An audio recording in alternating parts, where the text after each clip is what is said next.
शेतकरी मित्रांनो, राम राम. राज्यात जोरदार पाऊस होणार, तर खरंच होणार काय जाणून घेण्याआधी महत्त्वाच्या सूचनावर एक नजर टाकू. सर्व शेतकरी बांधवांना सूचित करण्यात येते की आज राज्यातील काही जिल्ह्यांना पावसाचा अंदाज आहे. तसेच उर्वरित राज्यात स्थानिक वातावरणानुसार पाऊस होण्याची शक्यता आहे. त्यामुळे अशा भागातील शेतकऱ्यांनी फवारणी करताना पावसाचा अंदाज पाहून फवारणी करावी. तसेच जिल्हानिहाय अंदाज जाणून घेण्यासाठी अंदाज शेवटपर्यंत पहा. नमस्कार, मी डॉक्टर मच्छिंद्र बांगर महाराष्ट्रातील आणि देशातील हवामान परिस्थिती संदर्भात ताजा अंदाज देणारे. बंगालच्या उपसागरात हवामानात बदल होतोय. 15 ऑगस्ट नंतर साधारण हवामानात बदल होण्याचे संकेत असतात. मध्य भारतावर एक कमी दाबाचं क्षेत्र आहे, परंतु बंगालच्या उपसागरात नव्याने कमी दाब क्षेत्र तयार होण्याची अपेक्षा आहे. आणि हे कमी दाबाचे क्षेत्र जर भुवनेश्वरच्या दरम्यान तयार झालं तर मग विदर्भ किंवा मराठवाड्याच्या पूर्व भागात अधिक पावसाची शक्यता राहू शकते. परंतु सध्या तरी मध्य भारतावरील कमी दाबाच्या क्षेत्रामुळे महाराष्ट्रात स्थानिक पावसाची निर्मिती होण्याची शक्यता आहे. ECMW मॉडेलने महाराष्ट्रात पावसाचं प्रमाण वाढण्याची शक्यता व्यक्त केली आहे. यामध्ये नागपूर आणि खास करून कमी दाबाचं क्षेत्र हे थोडं उत्तर महाराष्ट्रामध्ये सक्रिय होण्याची शक्यता आहे. यामध्ये नाशिकच्या उत्तरेकडील भाग, जळगाव, धुळे आणि नंदुरबारमध्ये पावसाची शक्यता व्यक्त करण्यात आली आहे. त्याच वेळेस घाटमाथ्यावर आणि कोकणातही पाऊस वाढू शकतो. मराठवाड्यात पूर्व भागामध्ये यामध्ये नांदेड, परभणी, वाशिम, हिंगोली, अकोल्याच्या काही भागात, सोलापूरमध्ये पाऊस स्थानिक स्वरूपात होऊ शकतो. ज्यांनी या चॅनलला सबस्क्राईब केलं नसेल, दररोज व्हिडिओ बघतात, त्यांनी देखील या चॅनलला सबस्क्राईब करायचा प्रयत्न करा की जेणेकरून तुम्हाला दररोजचं नोटिफिकेशन येईल आणि तुम्हाला नवीन अपडेट हवामानाविषयी समजेल. हे पावसाळी वातावरण 12 तारखेला देखील महाराष्ट्रात राहण्याची शक्यता आहे. जे उत्तर महाराष्ट्रातील वातावरण कायम राहून मराठवाडा आणि पश्चिम महाराष्ट्रात देखील स्थानिक पावसाचं वातावरण वाढत आहे. 13 तारखेला मात्र केवळ पश्चिम महाराष्ट्रात किंवा दक्षिण मराठवाडा या ठिकाणी किरकोळ पावसाची परिस्थिती राहू शकते. घाटमाथ्यावरील पावसाचं प्रमाण तसं कमी होईल. उत्तर महाराष्ट्रातील पाऊस प्रमाणही कमी होणार आहे, परंतु हलक्या ते मध्यम सरी काही ठिकाणी होऊ शकतात. 14 तारखेला पूर्व विदर्भाच्या नागपूर, भंडारा, गोंदिया जिल्ह्यामध्ये पावसाची शक्यता आहे. घाटमाथ्यावरील पाऊस मात्र सातत्य ठेवून राहील. किरकोळ पावसाच्या घटना लातूर, धाराशिव, सोलापूर, सांगली भागात असू शकतात स्थानिक वातावरणाच्या. 15 तारखेला देखील पूर्व विदर्भाच्या काही अतिपूर्वेकडील भागांमध्ये पाऊस असण्याची शक्यता आहे. कोकण किनारपट्टीला पाऊस असेल. महाराष्ट्रात स्थानिक वातावरणाची शक्यता कायम आहे. 16 तारखेलाही कोकणातील पाऊस कायम आहे. पूर्व विदर्भात पाऊस वाढतोय. इतरत्र किरकोळ पावसाची शक्यता आहे. 17 तारखेलाही पूर्व विदर्भात आणि उत्तर महाराष्ट्राच्या उत्तरेकडून थोडंफार कोकणात पावसाची शक्यता. इतरत्र किरकोळ पाऊस स्थानिक स्वरूपात तयार झाला तर पडेल. पूर्व विदर्भ, कोकण हलक्या पावसाची शक्यता. इतरत्र विशेष पावसाची शक्यता नाही. 19 तारखेला गडचिरोली आणि कोकण असं पावसाची शक्यता दाखवण्यात आलेली आहे. 20 तारखेपर्यंतचा अंदाज बघितला तर महाराष्ट्रात स्थानिक स्वरूपाचं वातावरण पुढे बनत राहणार आहे. कोकणात हलक्या सरी होत राहणार आहेत, परंतु फार मोठ्या पावसाचा अंदाज दिलेला नाही. 21 तारखेपासून कोकणातील पावसाचा जोरही कमी व्हायला सुरुवात होईल. ECMW मॉडेलने थोडं जळगावच्या उत्तरेला आज पावसाची शक्यता व्यक्त केली आहे. हे वातावरण थोडं उद्याही नाशिक, नंदुरबार, धुळे आणि जळगावच्या काही भागात असू शकतं असा अंदाज आहे. महाराष्ट्रात स्थानिक पावसाची शक्यता मराठवाडा, पश्चिम महाराष्ट्र आहे आणि स्थानिक पावसाचं वातावरण या पूर्णपणे 25 तारखेपर्यंत असू शकतं. पिकांना जीवदान देणारा हा पाऊस आहे. कोकण आणि पूर्व विदर्भ असं थोडं पावसाचं वातावरण आहे आणि उत्तर महाराष्ट्रातील 3 जिल्ह्यांमध्ये देखील पावसाची शक्यता आहे. आता आपण जर धावता अंदाज बघितला तर 11 तारखेला कुठे पाऊस होऊ शकतो तर जळगावच्या उत्तरेला जोरदार पावसाची शक्यता आहे. मुसळधार पाऊस काही भागात होऊ शकतो असा ECMW मॉडेलचा अंदाज आहे. परंतु या वातावरणात महाराष्ट्रात स्थानिक वातावरण तयार होण्याची देखील शक्यता आहे. त्यामुळे मराठवाडा, पश्चिम महाराष्ट्र, अगदी दक्षिण कोकण, उत्तर महाराष्ट्र, विदर्भ स्थानिक स्वरूपाचं वातावरण तयार होऊन मध्यम ते हलक्या स्वरूपाचा पाऊस, काही ठिकाणी जोरदार पाऊस देखील होण्याची शक्यता आहे. उद्या म्हणजे आज रात्री आणि थोडं उद्या उत्तर महाराष्ट्रातील काही जिल्ह्यांमध्ये पाऊस होऊ शकतो. शिवाय 12 तारखेला बीड सहित लातूर, धाराशिव, सोलापूर, अहिल्यानगर, पुणे पूर्व, परभणी, नांदेड, चंद्रपूर, गडचिरोली भागात देखील 12 तारखेला पावसाची शक्यता आहे. दक्षिण कोकणात पावसाची शक्यता आहे. हे स्थानिक वातावरण आहे, सामान्य स्वरूपाचं वातावरण आहे. हे वातावरण थोडं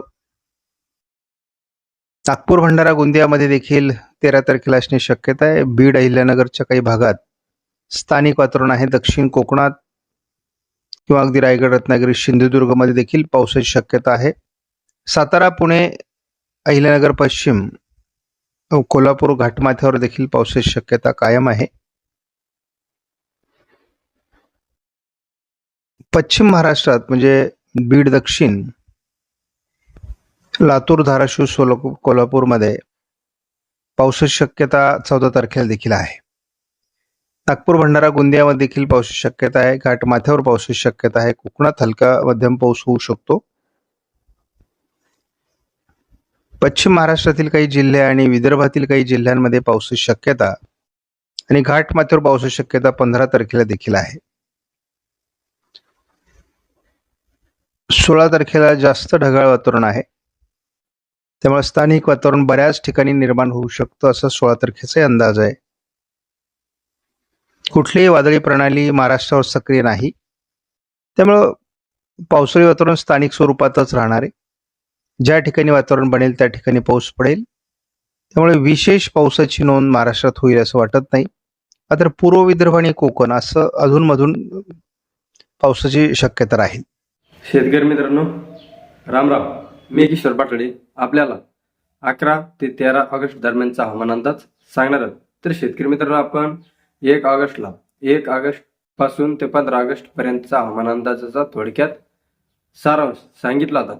त्यानुसार राज्यातील हवामान तसेच बदलण्यास सुरुवात झाली आहे. म्हणजे तो अंदाज देखील आपला अचूकतेच्या जवळपास पोहोचलेला आहे. जरी देखील आपण हा अंदाज मॉडेल बेस देत असतो. तर शेतकरी मित्रांनो, आपण सुरुवातीला थोडक्यात अंदाज जाणून घेऊ. त्यानंतर आपण राज्यातील पाऊस नेमके कसा पडणार हे देखील जाणून घेऊ. तर शेतकरी मित्रांनो, राज्यात 11 ते 13 ऑगस्ट दरम्यान हवामान काही ठिकाणी ढगाळ राहून तसेच वाऱ्याचा वेग अधूनमधून कमी जास्त होऊन हलक्या ते मध्यम पावसाची शक्यता आहे. फक्त मोजक्या भागातच पावसाचा जोर थोडा जास्त राहू शकतो. त्यात मराठवाडा. तर मराठवाडा विभागात 11 ते 13 ऑगस्ट दरम्यान विखुरलेल्या स्वरूपात हलक्या ते मध्यम पाऊस होऊ शकतो असा अंदाज आहे. त्यात छत्रपती संभाजीनगर आणि जालना या जिल्ह्यातील मोजक्या भागातच हलका तर कुठे थोडे प्रमाण अधिक राहून मध्यम स्वरूपाच्या जवळपास पाऊस होऊ शकतो. तर परभणी, बीड, लातूर आणि धाराशिव या जिल्ह्यांमध्ये हलक्या पावसाची शक्यता आहे. तसेच हिंगोली आणि नांदेड या जिल्ह्यांमध्ये काही ठिकाणी हलकी मेघगर्जना आणि हलका पाऊस तर काही ठिकाणी मध्यम पावसाचा अंदाज आहे. किती? 11 ते 13 ऑगस्ट दरम्यान. त्यानंतर विदर्भ. तर विदर्भातील जिल्ह्यांना 11 ते 13 ऑगस्ट दरम्यान हवामान ढगाळ राहून हलक्या ते मध्यम स्वरूपाच्या पावसाचा अंदाज आहे. तर हवामान बदलानुसार काही ठिकाणी पावसाचा जोर वाढू शकतो. यात नागपूर आणि वर्धा या जिल्ह्यात दुपारनंतर किंवा संध्याकाळी हलक्या ते मध्यम स्वरूपाच्या पावसाचा अंदाज आहे. तर भंडारा आणि गोंदिया जिल्ह्यात मध्यम स्वरूपाच्या पावसाचा अंदाज असून काही ठिकाणी हलकी मेघगर्जना पाहायला मिळेल. तर चंद्रपूर आणि गडचिरोली या जिल्ह्यांमध्ये काही भागात देखील मध्यम पाऊस होऊ शकतो. तर यवतमाळ आणि वाशिम जिल्ह्यांमध्ये हलक्या मेघगर्जनेसह हलका ते मध्यम पाऊस होऊ शकतो. तर अमरावती आणि अकोला या जिल्ह्यांमध्ये हवामान ढगाळ राहून हलक्या पावसाचा अंदाज आहे. तर बुलढाणा जिल्ह्यात देखील हलक्या पावसाची शक्यता आहे. या दरम्यान पूर्व विदर्भातील काही जिल्ह्यांना पावसाचा जोर उर्वरित विदर्भातील जिल्ह्यांच्या तुलनेत अधिक राहू शकतो. त्यानंतर उत्तर महाराष्ट्र. तर उत्तर महाराष्ट्रातील जिल्ह्यांमध्ये 11 ते 13 ऑगस्ट दरम्यान हवामान ढगाळ राहून तसेच काही ठिकाणी वाऱ्याचा वेग अधिक राहून तिन्ही स्वरूपाच्या पावसाचा अंदाज आहे. म्हणजे हलका, मध्यम ते काही ठिकाणी जोरदार. यात नाशिक जिल्ह्याच्या घाट परिसरात पावसाचा जोर अधिक राहून मैदानी भागात हलक्या ते मध्यम पावसाची शक्यता आहे. म्हणजे नाशिक जिल्ह्याच्या घाट परिसरामध्ये जोरदार देखील पाऊस होऊ शकतो. तर जळगाव आणि धुळे जिल्ह्यात हलका ते मध्यम पाऊस होऊ शकतो. तर नंदुरबार जिल्ह्यात थोडा जोर अधिक राहून मध्यम पावसाचा अंदाज आहे. म्हणजे उत्तर महाराष्ट्रातील घाट परिसरात वाऱ्याचा वेग अधिक राहून पावसाचा देखील जोर अधिक राहू शकतो. त्यानंतर आहेत आपला पश्चिम महाराष्ट्र.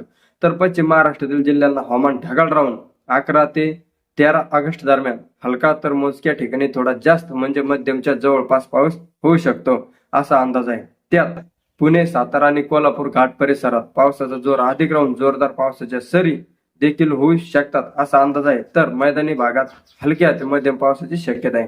तर सांगली जिल्ह्यात हवामान ढगाळ राहून खूपच हलका ते हलका पावसाचा अंदाज आहे. म्हणजे हलका किंवा त्यापेक्षा थोडा कमी अशा पावसाची शक्यता या दरम्यान आहे. तर सोलापूर जिल्ह्यात देखील हलक्याच पावसाचा अंदाज आहे. म्हणजे पुणे, सातारा आणि कोल्हापूर जिल्ह्यातील घाट माथ्यावर पावसाचा जोर थोडे दिवस जास्त राहू शकतो. तर पूर्व भाग म्हणजे सांगली आणि सोलापूर जिल्ह्यांच्या बहुतांश भागात पावसाची उघडीप असण्याचा अंदाज आहे.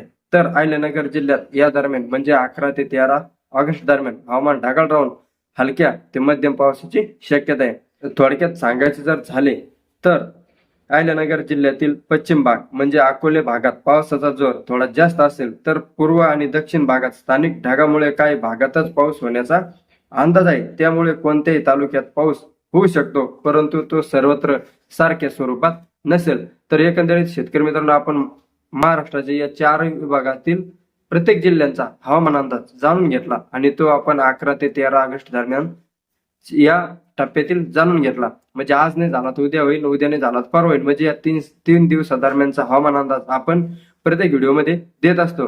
आणि एकंदरीत अंदाज जाणून घेतल्यानंतर आपल्याला एक गोष्ट निदर्शनास येते, ती म्हणजे राज्यातील जास्तीत जास्त भागात ढगाळ हवामान असेल, वाऱ्याचा वेग देखील जास्त असेल, परंतु पावसाचे जे प्रमाण आहे या दरम्यान देखील खूपच कमी असेल. म्हणजे म्हणजे जिल्ह्याच्या काही थोड्या फारच भागात पावसाचा अंदाज आहे. म्हणजे सर्वत्र हा पाऊस होणार नाही. किती? 13 तारखेपर्यंत. तर चला तर शेतकरी मित्रांनो, व्हिडिओ शेवटपर्यंत पाहिल्याबद्दल सर्व शेतकऱ्यांचे खूप खूप धन्यवाद. भेटू पुढच्या व्हिडिओमध्ये असेच हवामान आणि शेतीविषयक माहिती घेऊन. तोपर्यंत जय जिजाऊ, जय शिवराय, जय शंभूराजे.